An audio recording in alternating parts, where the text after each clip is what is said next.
Ayan, paano natin mapapadami ang bunga ng ampalaya? Ito ay 1 month pa lang. Hindi ako nag-pruning na parati. Ngayon pa lang guys. Ayan, para mapalago natin at mamumunga. Papakita ko sa inyo ito. 1 month pa lang, yung susunod ay 2 months na yun. Ang daming bunga. Ganito lang. Kasi garden lang ito guys ng backyard. Ganitong gagawin natin.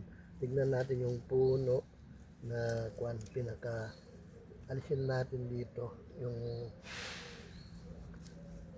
makikita natin dito. Ayan guys, silipin natin kasi sayang naman kung putol ka ng putol ng kwan.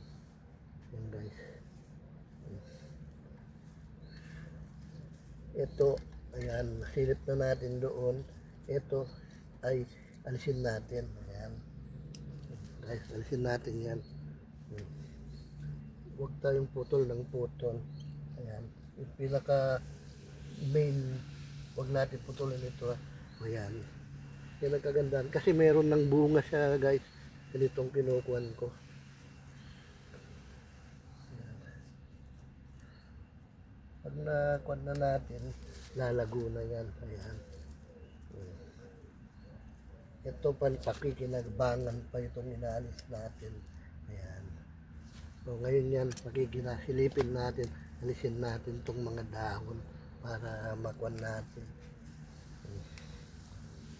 Ayan.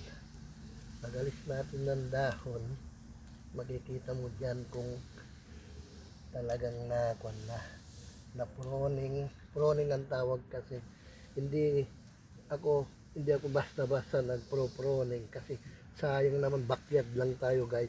Pero ito ang ginagawa kong step. Ayan. Na-experience ko na. Ayan, ito tanim na naman. O, sayang, muntik ko na naputol. Yan ang gagawin natin. Ayan. Ngayon, igaganon mo na lang yan. O, ayan, ikukuhan natin. O, yan ah. Ganito lang guys ang pagpupukuhan. O, makita nyo naman. O, ayan, alisin mo yung mga damo dyan. Ayan, para hindi sagabal. Ayan. O, ayan. O, ganito lang guys ang pagkukuha ng pruning at paglinis sa baba. Ayan. O, kukunin mo yung tanim para lalaki at mamunga. Ayan. Kasi yung sabi nila kasi sa pruning hindi naman kasi garden lang ito na backyard. Oh, kagaya dito. Ayan. Oh, ayan, may bunga na siya. Ayan oh. Oh. 1 month pa lang ito. Ayan yung bunga. Pero sayang naman yan. Kaya hindi pa ako nagpro-pruning.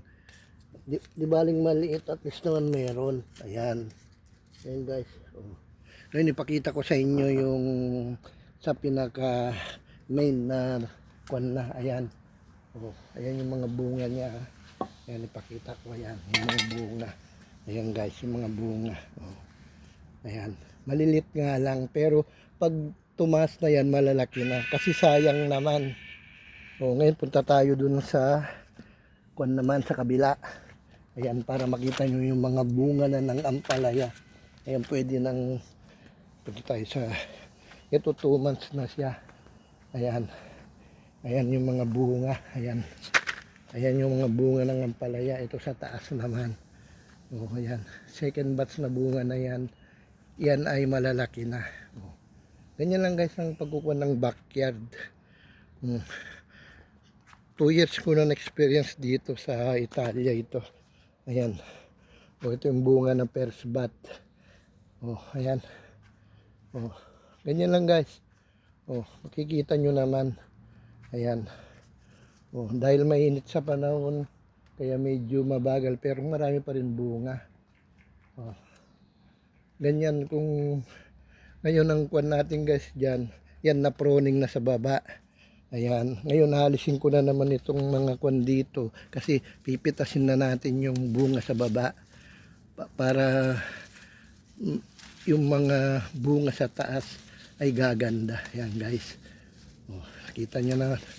Tapos alisin na natin yung mga bunga sa baba. Pakikinabangan na yan. Pati itong dahon. Ayan guys. Ayan yung bunga ng ampalaya. Ayan. Oh. Alisin na natin yan. Ito, pakikinabangan pa. Yan ang kwan lang guys ng pagtatanim ng ampalaya. Backyard dito guys ha. Kaya sinasabi ko mga kabayan, backyard lang ito. Hindi siya bultuan. Pero marami. Ganito lang kayo. Pwede rin sa paso kasi na-trial ko rin. Pero dito siyempre meron tayong pagtataniman. Ayan yung mga bunga ng ampalaya. Yan sa taas. Ayan. Bali 2 months na gaya ng sinabi ko itong ampalayang ito. Ayan guys ang mga bunga. Ayan. Paano guys, kahit paano napakita ko sa inyo kung paano maglumago ang ampalaya na mamunga. Ayan. Bye-bye. Thank you for watching. Sana nagustuhan niyo itong video ito sa aking vlog, Bossing Cesar. Thank you for watching. Bye-bye and God bless to all.